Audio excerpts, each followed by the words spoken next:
देश की जनता को बुलडोजर जस्टिस से निजात दिलाने, राजनीतिक गिरफ्तारियों की प्रवृत्ति पर अंकुश लगाने और राष्ट्रपति संदर्भ में भेजे गए 14 सवालों के फैसले में अहम संवैधानिक राय देने वाले भारत के पूर्व मुख्य न्यायाधीश भूषण रामकृष्ण गवई साहब हमारे साथ हैं।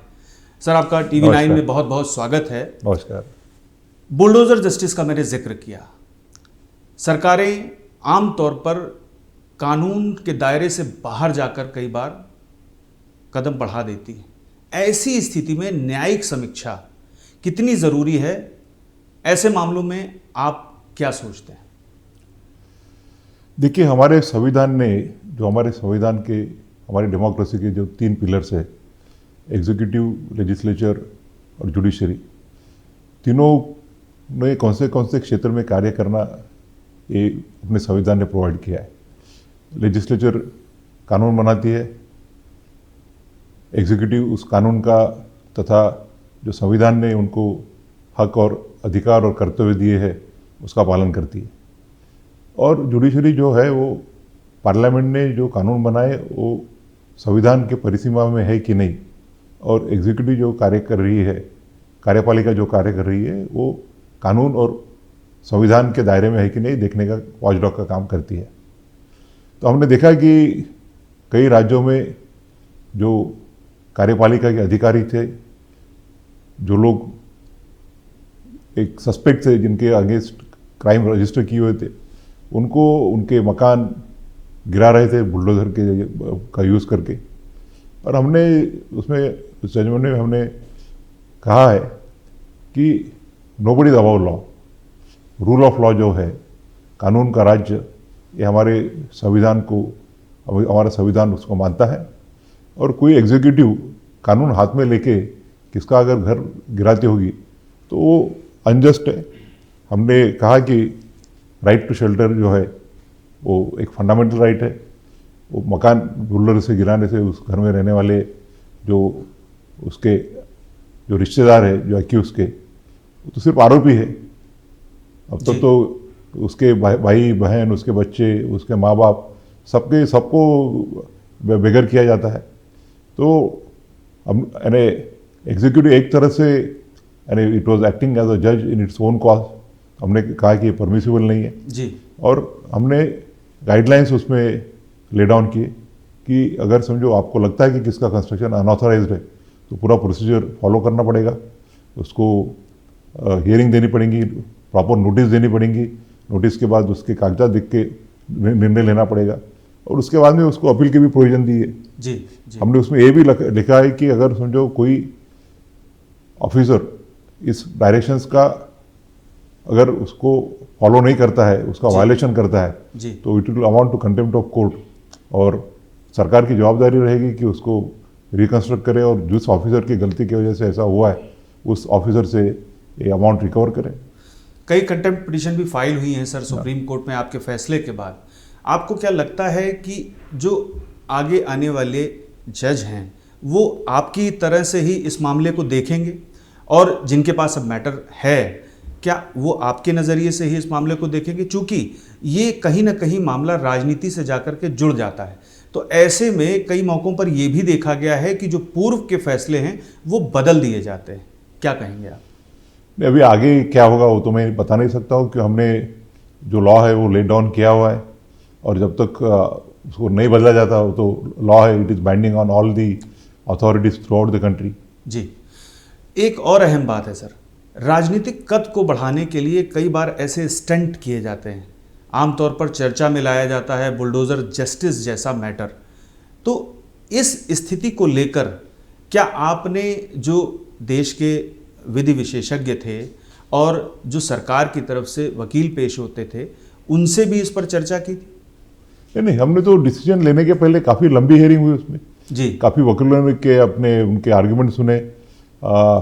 गवर्नमेंट की तरफ से सॉलिसिटर जनरल तुषार मेहता जी थे, उन्होंने भी आर्ग्यूमेंट किए जी। और मैं कहना चाहूँगा कि ये जो जजमेंट है उसमें शासन की तरफ से जो तुषार मेहता जी ने बहस की, उन्होंने उसको एडवर्सरी भाव से नहीं लिया।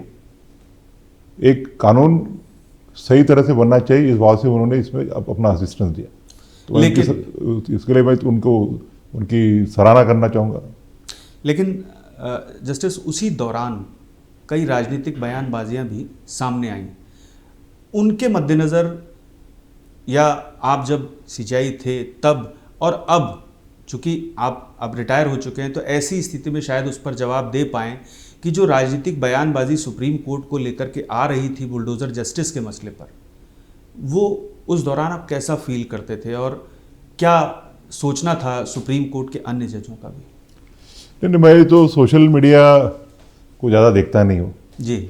और मेरी हमेशा से यही राय रही है कि जजेस अपने जो डिसीजन देते हैं जी they should not be influenced by what people feel और what people would feel about it. जी जी they should decide it on the basis of the facts before them, they should decide on the basis of the papers before them and they should decide in accordance with the law.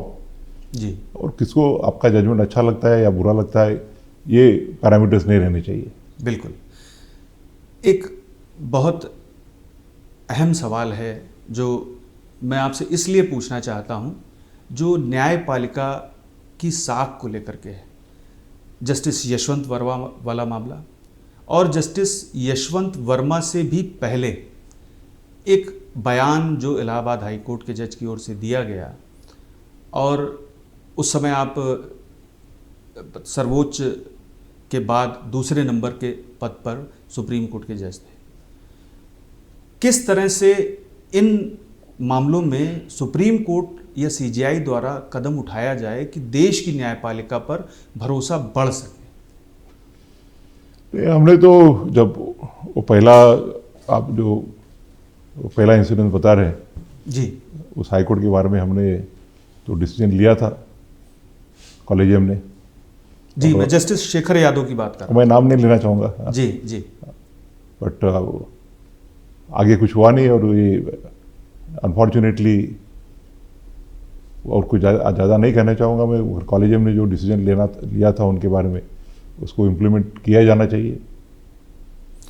Justice Yashwant Verma के मामले में तो बात काफ़ी आगे तक गई, लेकिन फिर सब कुछ जस का तस रहा और अब मामला पार्लियामेंट में है। महाभियोग की प्रक्रिया को लेकर के सारी बातें आगे बढ़ रही हैं, लेकिन सवाल वहीं पर आकर के खड़ा होता है कि जो सुप्रीम कोर्ट है, देश की सर्वोच्च अदालत है, उसकी साख को ऐसे मामलों में कैसे कायम रखा जाए? आपका अपना विचार क्या है? नहीं, क्या है कि किसी को भी हम, यानी we can not condemn anybody unheard. किसी के अगेंस्ट भी एक्शन लेनी है तो जो कानूनन प्रक्रिया है उसे तो पूरा होना ही पड़ेगा। अगर समझो कोई क्रिमिनल आरोपी है तो अनलेस वो ट्रायल में दोषी पाया जाता है तब तक उसके अगेंस्ट कार्रवाई नहीं हो सकती।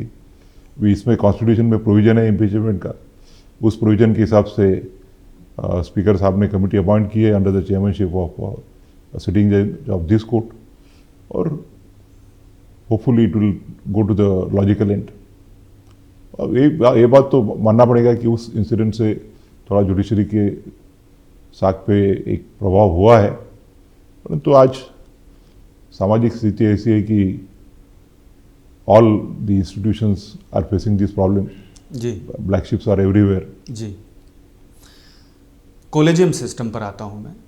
कॉलेजियम सिस्टम को आप कितना पुख्ता मानते हैं, और अगर आपसे कहा जाए कि इसे बेहतर किया जा सकता है तो आपकी राय क्या होगी? क्योंकि आमतौर पर यह देखा गया है कि भाई भतीजावाद यानी कि नेपोटिज्म के आरोप एक धारणा बन चुके हैं आम आदमी की, कि जुडिशरी में, हायर जुडिशरी में ख़ास तौर पर अगर एलिवेशन होगा, नियुक्तियां होंगी, तो उसमें भाई भतीजावाद, नेपोटिज्म ज़रूर होगा। क्या कहेंगे आप इस पर? ये धारणा तो गलत है। देखिए, कॉलेजियम जो काम करता है वो 3 जजेस या 5 जजेस कमरे में बैठ के आर्बिट्रेरी डिसीजन तो लेते नहीं है। बिल्कुल। अगर हाईकोर्ट में अपॉइंटमेंट करनी है तो हाईकोर्ट का कॉलेजियम सब नाम कंसिडर करके नाम भेजता है। उसके बाद में कॉलेजियम उसको कंसिडर करने के पहले जो एग्जीक्यूटिव के इनपुट्स है, या आईवी के इनपुट्स है, मिनिस्ट्री ऑफ जस्टिस के इनपुट्स है, उसके बाद में चीफ मिनिस्टर, गवर्नर, इनके जो इनपुट्स है, और उसी के साथ साथ उस हाईकोर्ट से जुड़े हुए जो सुप्रीम कोर्ट में जजेस हैं उनकी भी सबकी राय ली जाती है। जी जी। और राय लेने के बाद में, और जब से संजीव खन्ना साहब चीफ जस्टिस बने, हमने इसमें और ट्रांसपेरेंसी लाने के लिए पर्सनल इंटरेक्शन चालू किए कैंडिडेट के साथ। जी जी। तो वो पर्सनल इंटरेक्शन का काफ़ी हमें फ़ायदा हुआ। खन्ना साहब के बाद मैंने भी वो प्रोसेस चालू रखा था। So it is not an opaque process as it is alleged, it is a transparent process. रही बात भाई भतीजावाद की, तो ये गलत है। और दूसरी बात है कि अगर समझो कोई अच्छा कैंडिडेट, कोई जज का रिलेटिव है, अगर कोई रिटायर्ड जज का, फॉर्मर जज का बेटा है, भतीजा है, और अदरवाइज डिजर्विंग है, तो why should he B deprived of consideration. अगर उसमें कुछ मेरिट ही नहीं है, उसके बाद उसको बना रहे होंगे तो वो बात अलग है। जी, जी। मगर और हम जब ऐसे कैंडिडेट जब आते हैं तो वी अप्लाई स्ट्रिक्टर स्क्रूटिनी थोड़े। अगर समझो बाकी किसको हम 60 मार्क में अगर बनाते हैं तो ऐसे कैंडिडेट्स को हम अपेक्षा रहते हैं उसको 70 मार्क्स मिलने चाहिए। एंड आप अभी रिसेंटली हमारी सुप्रीम कोर्ट ने वो लिस्ट पब्लिश की। जी जी। तो मेरे टेन्योर में 107 हाईकोर्ट जज अपॉइंट हुए और उसमें हमने काफ़ी डिटेल्स भी दिए हुए। बिल्कुल। तो आप देखिए उसमें कि 107 में से कितने जजेस के रिलेटिव है, वेरी नेग्लिजिबल अमाउंट।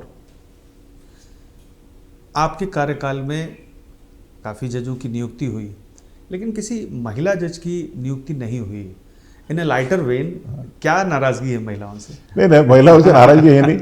आप देखिए कि जो 107 हाईकोर्ट जजेस अपॉइंट हुए मेरे पीरियड में, जी, उसमें महिलाओं को अच्छा रिप्रेजेंटेशन है। जी जी। इतना ही नहीं कि हमने जो महिलाएं सुप्रीम कोर्ट में प्रैक्टिस करती थी, कॉलेजियम, हाईकोर्ट कॉलेजियम को रिक्वेस्ट करके उनका कंसिडर करने के लिए बोला। हाईकोर्ट कॉलेजियम ने भी उनका परफॉर्मेंस देखने के बाद ही उनको नाम रिकमेंड किया। और आज काफ़ी महिलाएं आज हाईकोर्ट जज करके हमारे पीरियड में नियुक्त हुई है और अच्छा काम कर रही है। जी। रही बात सुप्रीम कोर्ट की, तो सुप्रीम कोर्ट में काफ़ी फैक्टर्स कंसिडर करने पड़ते हैं। और उस मैंने बोला, मेरे स्पीच में भी बोला कि मुझे रिग्रेट है कि मेरे पीरियड में महिला जज कोई अपॉइंट हम नहीं कर पाए। यानी अगर आपका टेन्योर और लंबा होता तो शायद वो भी हो जाता। इफ्स एंड बट्स में क्या बोल सकते हैं। एक अप्रिय घटना हुई, उस अप्रिय घटना को लेकर मैं विस्तार में नहीं जाना चाहूँगा। और वो अप्रिय घटना हुई भगवान विष्णु पर एक टिप्पणी के बाद। आपने उस व्यक्ति को माफ़ भी कर दिया जो अप्रिय घटना करने वाली और गतिविधि को अंजाम देने वाले थे, लेकिन आपके मन में आखिर क्या है इस घटना को लेकर के, क्या कहना चाहेंगे आप? देखिए, जो आजकल सोशल मीडिया का विनाश है उसको तो हम सब भुगत ही रहे। जी जी। तो जो कुछ आदमी बोलता नहीं है या बोला भी तो उसको आउट ऑफ कॉन्टेक्स्ट जाके एक नैरेटिव फैलाया जाता है। भाई हरदम कहता हूँ कि I am a truly secular person, मुझे हर रिलीजन के बारे में रिस्पेक्ट है। मैं मेरे पिताजी के साथ में अभी भी हम मंदिर में जाते थे, मस्जिद में जाते थे, दरगाह पे जाते हैं, चर्चेस में जाते हैं, गुरुद्वारा में जाते हैं। तो मेरे मन में किसी भगवान के प्रति अनादर रहना, ये सोचना भी गलत है। और हमने जो कहा था वो it was in the context of ASI, archaeological survey of India. बिल्कुल। मेरा जो आपने वक्फ का जजमेंट पढ़ा होगा उसमें भी उसका जिक्र है। ASI के नोटिफाइड जो ये आती है, इमारतें आती है, वहाँ ASI के परमिशन के बिना एक ईंट भी हिला नहीं सकते। बिल्कुल बिल्कुल। तो उस कॉन्टेक्स्ट में मैंने वक्फ के जजमेंट में भी बोला कि जो हेरिटेज प्रॉपर्टीज़ है, ASI नोटिफाइड प्रॉपर्टीज़ है, उनको बचाने के लिए जो प्रोविज़न है वो नेसेसरी है। एट द सेम टाइम जो रिलीजियस प्रैक्टिसेस है कोई भी रिलीजन के, उसको कंटिन्यू कर सकते हैं। जी। तो वो तो मैं सोशल मीडिया देखता नहीं, मगर वो जो नैरेटिव फैलाया गया वो तो टोटली गलत तरीके से फैला गया। और बाकी वो जूते की वगैरह आवाज़ बोल रहे, तो मुझे तो पता भी नहीं था जब वो मैंने आवाज़ सुनी कि it has something to do with my alleged statement regarding Vishnu Bhagwan. मुझे उस समय लगा कि वो कुछ ज़्यादा ध्यान देने लायक बात नहीं है। इसके लिए मैंने तभी उनको फिर लंच रिसेस में मुझे रजिस्ट्रार ने पूछा क्या करना चाहिए, तो मैंने बोला कि छोड़ दीजिए उसको और उनका जूता भी वापस दे दीजिए। ये आपका निजी फैसला था? हाँ, मेरे को जो स्पर ऑफ द मोमेंट में सही लगा वो मैंने किया। किसी दूसरे आदमी को गलत लगा होगा तो हर एक का अपना अपना परसेप्शन है। जी जी, दो आदमी एक जैसा तो सोच नहीं सकते। बिल्कुल बिल्कुल।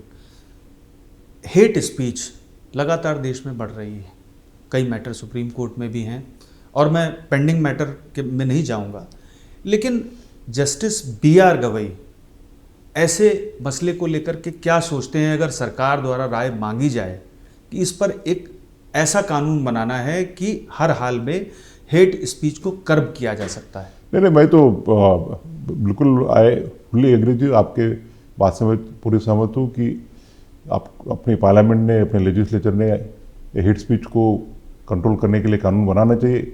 सिर्फ हेट स्पीच ही नहीं, हेट स्पीच के साथ जो सोशल मीडिया का मिसयूज़ हो रहा है उसके लिए भी कानून बनाना चाहिए।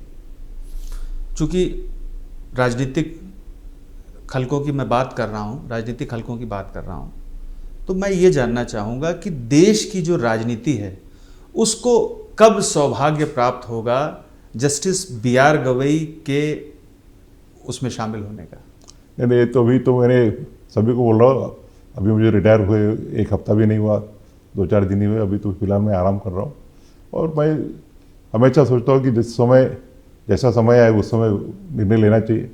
One should not think too early, आगे क्या होगा वो जो उस समय जैसा ठीक लगेगा वैसा निर्णय लेंगे। एक और अहम मसला है जो कि दिल्ली में इस समय प्रदूषण की जो चादर है वो दिल्ली को घेरे हुए है।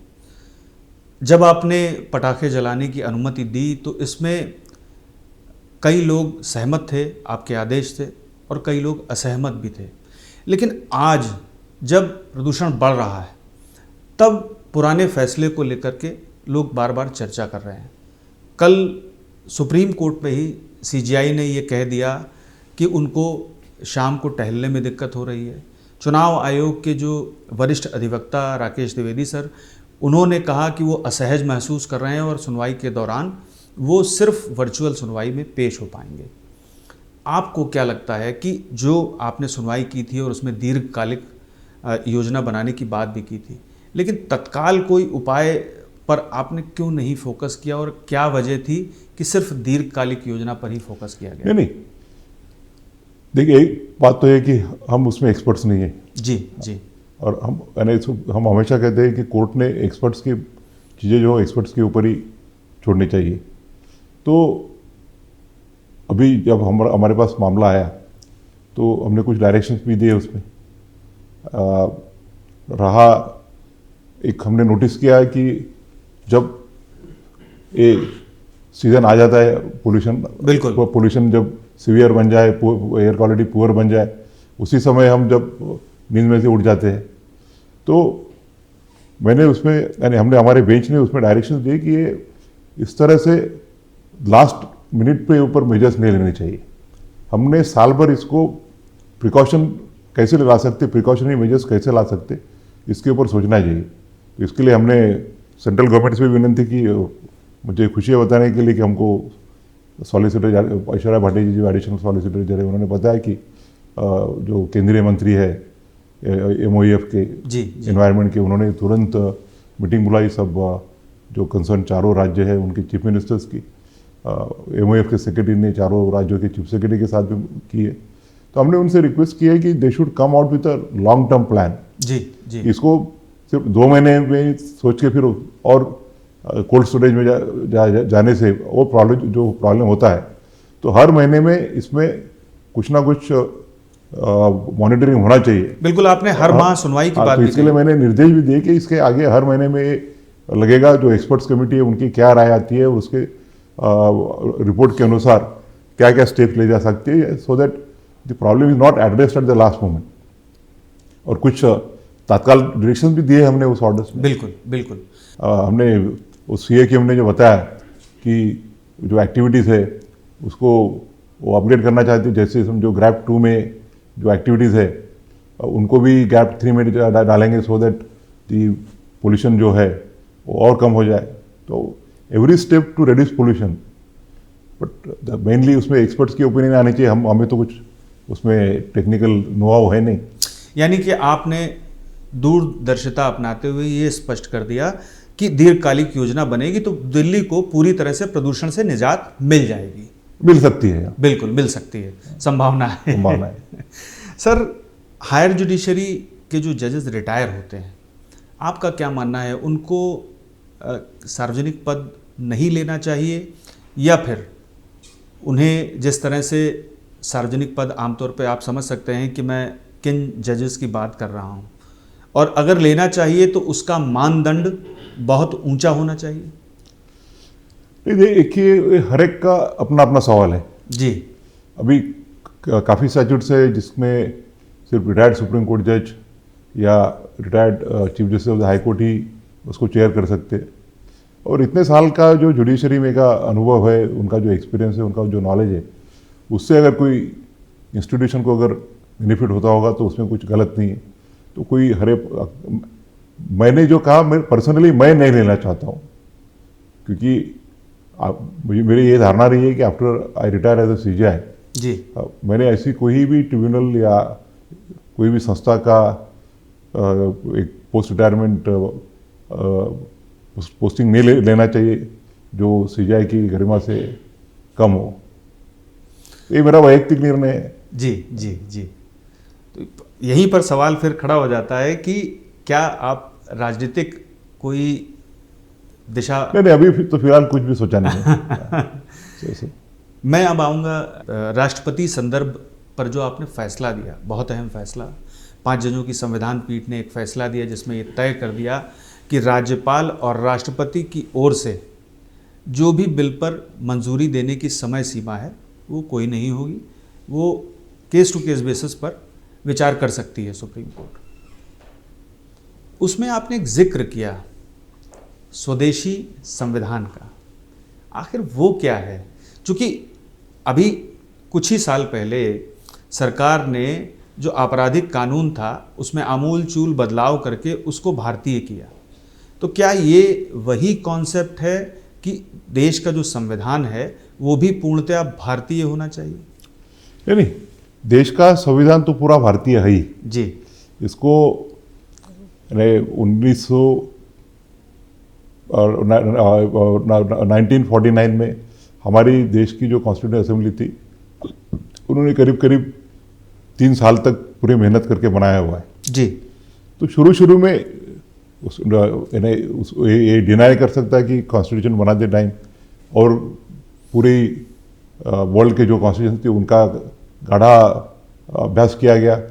फ्रेमर्स ऑफ द कॉन्स्टिट्यूशन में बाबा साहब अम्बेडकर रहे या बाकी के जो ड्राफ्टिंग कमेटी के मेंबर्स थे, they studied various constitution throughout the world. जी। तो उसमें के भी कुछ मॉडिफिकेशन करके अपने देश के लिए जो चेंजेस, देश के लिए जो आवश्यक है वैसे चेंजेस करके कुछ प्रोविजंस लिए गए। तो शुरू में सही है, एक ठीक था कि हमारी कॉन्स्टिट्यूशन नहीं है तो कोई कॉन्स्टिट्यूशनल प्रोविजंस को इंटरप्रेट करने के लिए हम दूसरे जूरिस्प्रूडेंस को का यूज़ कर सके। बिल्कुल। पर आज हमारे कॉन्स्टिट्यूशन को 75 ईयर्स हो गए। बिल्कुल। अभी हमने अमृत महोत्सव कल ही पूरा किया। 75 वर्ष पूरे होने के बाद जो चालू हुआ था कल 76 ईयर्स कंप्लीट हुए। जी। तो इस दरमियान हमारी सुप्रीम कोर्ट ने, हमारे हाई कोर्ट्स ने जो लॉ इतना डेवलप करके कॉन्स्टिट्यूशन को इंटरप्रेट करने के लिए, तो हमारे पास पूरा लॉ अवेलेबल है। तो वो रहने के बाद में then why should we go to the foreign jurisdiction? बिल्कुल।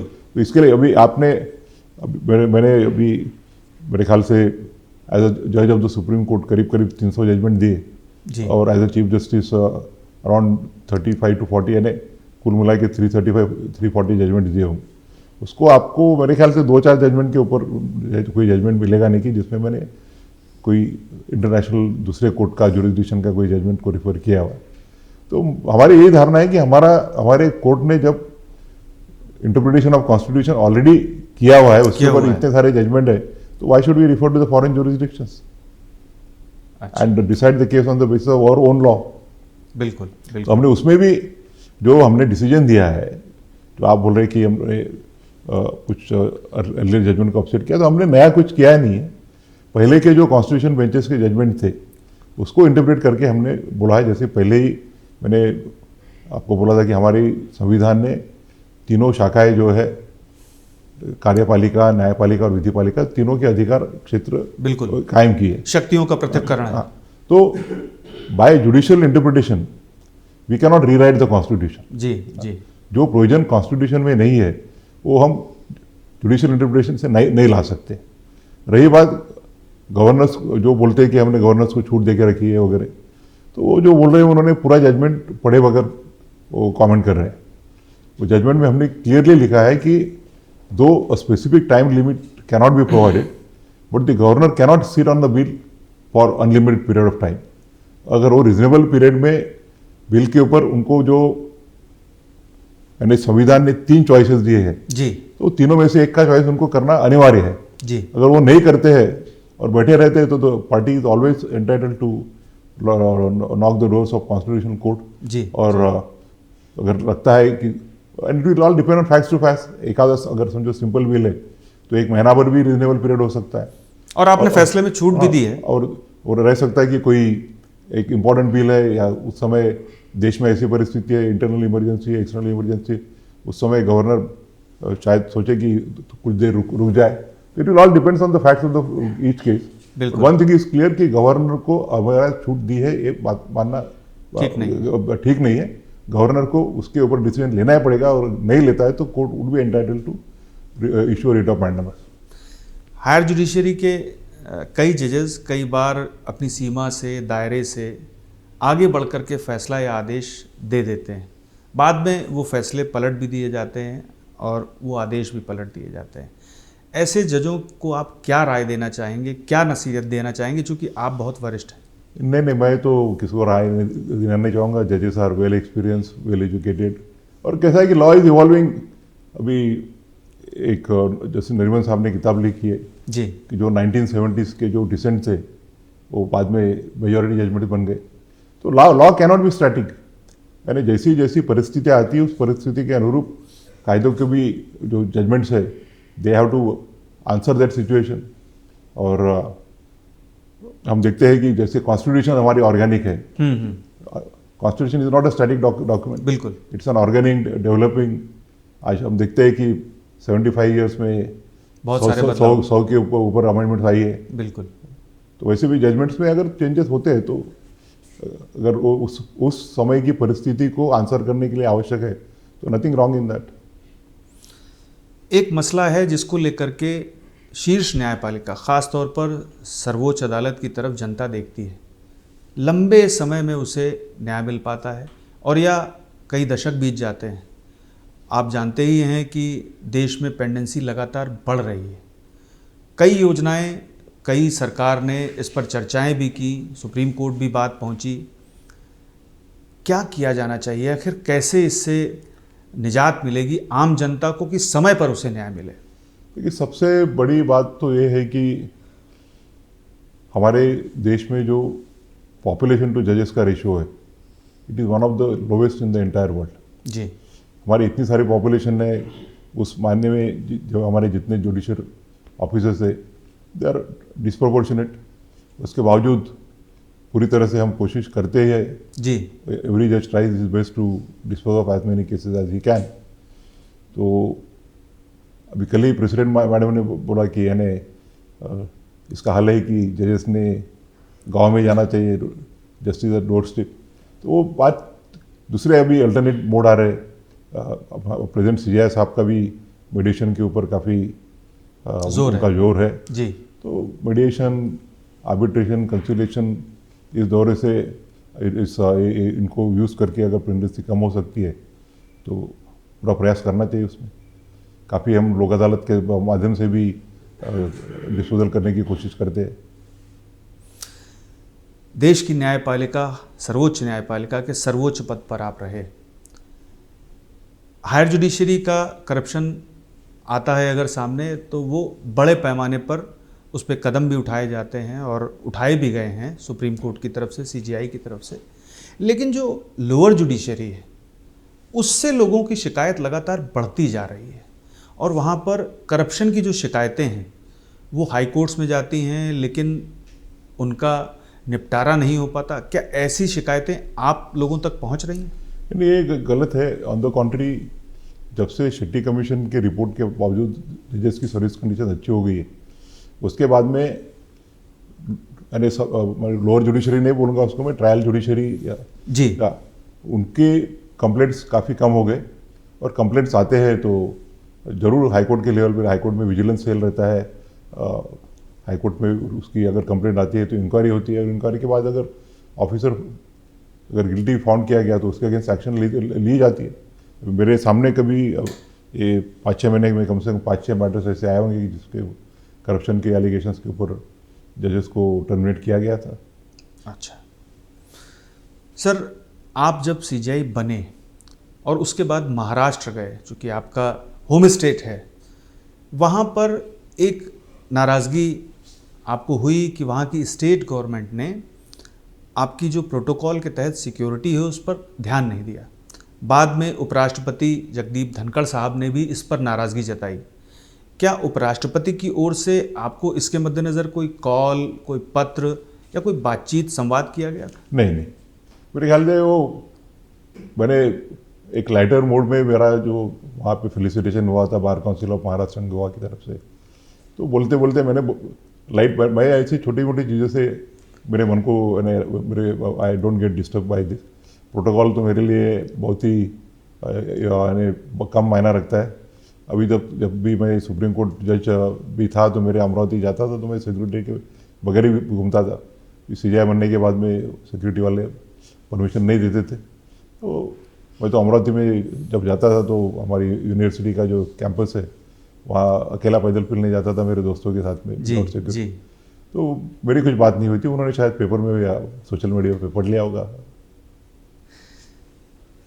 भारत के पूर्व मुख्य न्यायाधीश के तौर पर जो देश भर में लीगल प्रोफेशन से जुड़े लोग हैं, उनसे क्या अपील करना चाहेंगे आप, जबकि इस दौर में अगर देखें तो साख पर बट्टा बहुत लगा हुआ है, ख़ास तौर पर हायर जुडिशरी की साख पर? देखिए, हमेशा कहा जाता है कि जजेस को प्रोटेक्ट, एलिगेशन तो जजेस के ऊपर होते हैं, उनको प्रोटेक्ट करने वाला कोई नहीं रहता, खुद तो बोल नहीं सकते। जी। हाँ, तो मैं जो वकील बंधु है उनसे गुजारिश करना चाहूँगा कि जब जुडिशरी के ऊपर अननेसेसरी गलत एलिगेशन होते हैं तो as a part of the system उन्हें करना चाहिए। और दूसरा, मैं सभी से निवेदन करना चाहूँगा कि हमारे कॉन्स्टिट्यूशन का, जो हमारे संविधान का जो उद्देश्य है कि इस देश के हर नागरिक को सामाजिक और आर्थिक न्याय मिलना चाहिए, उस हेतु को प्रत्यक्ष में लाने के लिए कोई भी जो गरीब सिटीज़न है उसको कम से कम खर्च में, कम से कम वक्त में कैसा न्याय मिले, इसके लिए हम सब ने मिलकर कोशिश करनी चाहिए। एक अंतिम सवाल आपसे करूँगा, चूँकि ये आम लोगों से जुड़ा हुआ सवाल है। आप देश की सर्वोच्च अदालत के सर्वोच्च पद पर रहे और आपने बड़े पैमाने पर, बड़े करीब से आम जनता को न्याय भी दिया। ऐसी स्थिति में आम जनता के लिए जो जजेस हैं, ख़ासतौर पर लोअर जुडिशरी और उसके बाद हाई कोर्ट और सुप्रीम कोर्ट, उनको किन बातों का ख्याल रखना ज़रूरी है? मैं ह्यूमैनिटेरियन ग्राउंड के लिए पूछ रहा हूँ। कई बार लोगों के पास मैं तो हर बार बोलता हूँ कि केशवानंद भारती का जो 13 जजेस का जजमेंट है जी, उसमें जस्टिस मैथ्यूज और 2 जजेस ने बोला है कि the courts are also state within the meaning of article 12, और जब भी वो जजमेंट देते हैं तो they are bound by the directive principle part 4 of the constitution. जी। तो हमारा डॉक्टर बाबा साहब अम्बेडकर कहते थे कि directive principles are an weapon for getting social and economic revolution in the country. तो जब भी आप अपन जजमेंट देते हैं तो उसमें सिर्फ टेक्सचुअल जस्टिस नहीं होते हुए सही तरह से कैसा न्याय मिले सबको, और अपने देश का जो संविधान का जो सपना है सामाजिक और आर्थिक न्याय का, उसको कैसा पूरा कर सके, इस दिशा में हमने सबने कार्य करना चाहिए। हमसे बात करने के लिए बहुत बहुत शुक्रिया सर। तो आपने सुना भारत के पूर्व मुख्य न्यायाधीश BR गवई साहब को, जिन्होंने हमें हर एक सवाल का जवाब दिया। हर एक सवाल पर उनका विचार कैसा है, उनकी राय क्या है, ये भी स्पष्ट है। कहीं कोई इफ एंड बट वाला सवाल नहीं है, सीधा ऑन द स्पॉट फैसला बुलडोजर जस्टिस पर आपको हमेशा उनकी याद दिलाता रहेगा। पीयूष पांडे, TV9 भारतवर्ष, नई दिल्ली।